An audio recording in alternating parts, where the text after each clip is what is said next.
Hi. So the context of this video is to shed some light on what we can learn from the texts that have existed for thousands of years. Texts that billions of people have believed since decades and centuries. The Quran, the Bible, the Upanishads, the Tripitaka, Kojak, the Tang. To be honest, these texts are filled with so much knowledge that can spark so many thoughts in our mind.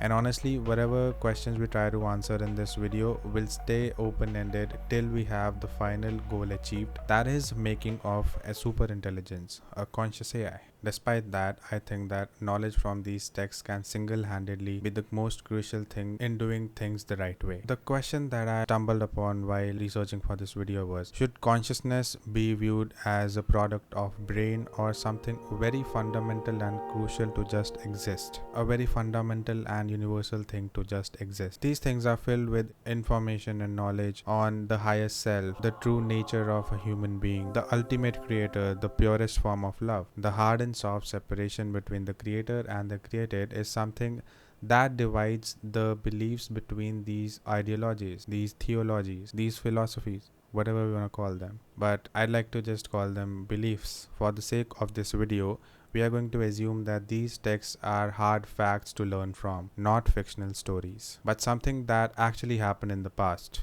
real people's experience. I'm going to divide these beliefs into two sects: the Abrahamic traditions and the Eastern beliefs. In this video, we are primarily gonna focus on the Abrahamic traditions, the Islam, Judaism, and Christianity. Let's start with one very famous incident in Judaism,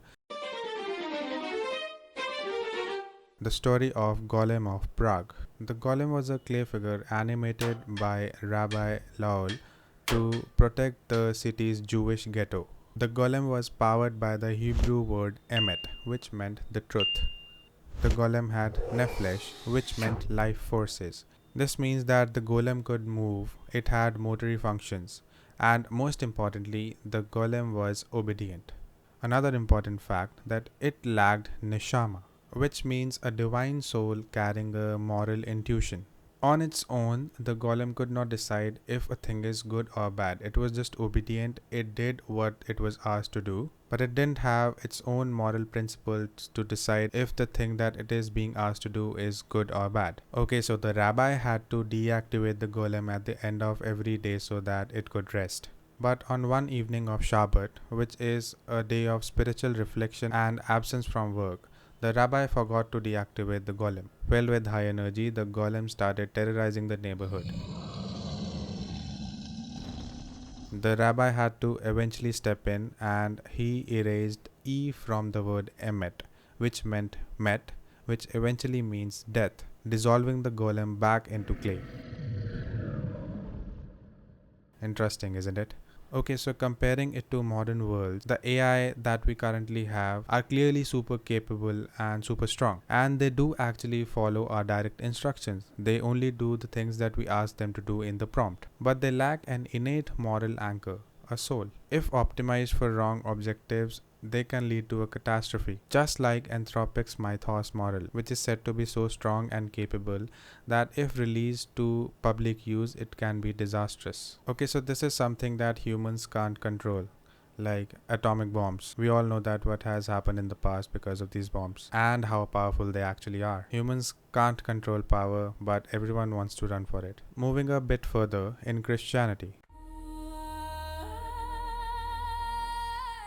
it is believed that for humans, the highest power is God, the truest form of consciousness, the purest form of love. And humans are uniquely created in Imago Dei, the image of God, which is a really interesting concept. And actually, if we think about it, might actually be true. To put my personal thoughts in it, yes, I think it is true, but that image of God has to be found within. If the person hasn't spent enough time and hasn't given enough hours with himself or herself, that image of God is as good as non-existent. How can humans create something divine, better than humans, if they haven't seen the divine in themselves, the divine within? One can only create something to extent of one's understanding, right? Christianity also introduces a concept of idolatry, which means not worshipping the work of one's hand, because that leads to excessive attachment to something and that takes us away from our highest self, away from God.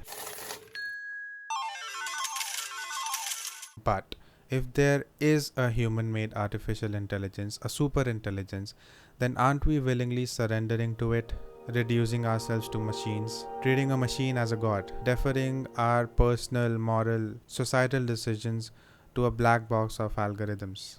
I don't know what to think about that. And honestly, this is what we still actually do. Can you share the chats that you did with ChatGPT with anyone else in the world? Was there a pinch of hesitation in that? In Islamic theology, the soul or the spirit is called Ruuh, and it is believed to be a divine mystery. The Quran says that the Ruuh is the command of God and humans are given very little knowledge about it. So Quran's warning is highlighting our lack of understanding towards it. If we are attempting to breathe life into an inanimate object, are we associating ourselves with God's exclusive powers? We might be able to make a perfect simulation, but is true sentience coded or is it granted? The Abrahamic traditions believe God as a distinct creator existing outside the universe. And these beliefs have been going for thousands of years. There's absolutely no question in debating which is right and which is wrong, because I personally believe that the whole point of making them was to find something greater within and to get closer to something bigger, stronger, and full of love. There have been many repercussions in the past because of these texts, because people decide to believe what they want based on their convenience. But the best part about it is that one can decide what to believe in as long as it doesn't harm another. I'll leave that train of thought running in your head, because we still have to see what Eastern philosophies have to say about putting life inside an artificial intelligence. And I'll see you in the next video with my thoughts gathered.